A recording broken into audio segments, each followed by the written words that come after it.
Like అక్కర్లేదు, subscribe అక్కర్లేదు. మీరు ఇచ్చే కామెంట్ మాకు చాలా ముఖ్యం. దయచేసి కామెంట్ చేయండి. చంద్రబాబు సర్కార్పై ప్రభుత్వ ఉపాధ్యాయులు విరుచుకుపడుతున్నారు. కేవలం 5 ఏళ్ల సర్వీస్ ఉన్నోళ్లు తప్ప మిగిలిన ఉపాధ్యాయులంతా 2 ఏళ్లలో టెట్ పాస్ కావాలనే నిబంధనపై రగిలిపోతున్నారు. ఇదేమంటే సుప్రీంకోర్టులో ఆదేశాలంటూ తమ మెడలపై టెట్ కత్తి వేలాడదీస్తున్నారని ఉపాధ్యాయులు ఆగ్రహం వ్యక్తం చేస్తున్నారు. అందుకే చంద్రబాబు సర్కార్ జీవో నెంబర్ 36 జారీ చేసిందని ఉపాధ్యాయులు గుర్తు చేస్తున్నారు. ఒకవైపు 2010కి పూర్వం ఉపాధ్యాయులుగా ఎంపికైన వారు సైతం టెట్ రాయాలన్న నిబంధనపై ఆగ్రహంగా ఉన్నారని, తగిన చర్యలు తీసుకోవాలని విద్యా ఐటీ శాఖ మంత్రి నారా లోకేష్కు టీడీపీ ఎమ్మెల్సీలు వినతిపత్రం ఇచ్చారు. ఈ సందర్భంగా ఏపీ తరపున రివ్యూ పిటిషన్ వేస్తామన్న మంత్రి నారా లోకేష్ నిర్ణయాలపై ఉపాధ్యాయులు మండిపడుతున్నారు.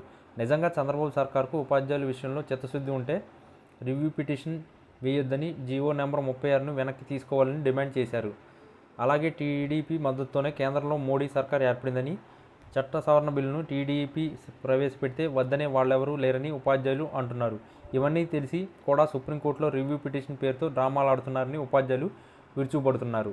ఒకవైపు ఉపాధ్యాయ అర్హత పరీక్ష టెట్ రాసేందుకు జీవో ఇచ్చి, మరోవైపు రివ్యూ పిటిషన్ లాంటి కాకమ్మ కథలు ఎవరికి చెబుతున్నారని ఉపాధ్యాయులు నిలదీస్తున్నారు. నవంబర్ 23వ తేదీ వరకు దరఖాస్తు చేసుకోవాలనే ప్రభుత్వ నిబంధనపై ఉపాధ్యాయులు రగులుతున్నారు. తెలంగాణ సర్కార్ కేవలం ప్రమోషన్ల కోసమే టెట్ నిర్వహిస్తుందని ఉపాధ్యాయులు గుర్తు చేస్తున్నారు. అలాగే పొరుగునే ఉన్న తమిళనాడు ప్రభుత్వం ఇన్ సర్వీస్ టీచర్లను ప్రత్యేకంగా టెట్ నిర్వహిస్తున్నట్లుగా ఉపాధ్యాయులు చెబుతున్నారు. అది కూడా ఉపాధ్యాయులు బోధించే వాటిపైనే టెట్ తమిళనాడు నిర్వహించడానికి గుర్తు చేస్తున్నారు. తమిళనాడులో సంవత్సరానికి 3 ప్రత్యేక టెట్లు నిర్వహిస్తున్నారని చెబుతున్నారు. కనీసం తెలంగాణ, తమిళనాడు, కేరళ రాష్ట్రంలో ఉపాధ్యాయుల విషయంలో ఆయా ప్రభుత్వాలు చూపుతున్న శ్రద్ధాశక్తులు కూడా బాబు సర్కార్ చూపడం లేదని మండిపడుతున్నారు. ఎన్నికల్లో రాజకీయంగా కూటమి భారీ లబ్ధి పొందింది, అవసరం తీరాక గాలికి వదిలేసిందని ఉపాధ్యాయులు ఆగ్రహిస్తున్నారు.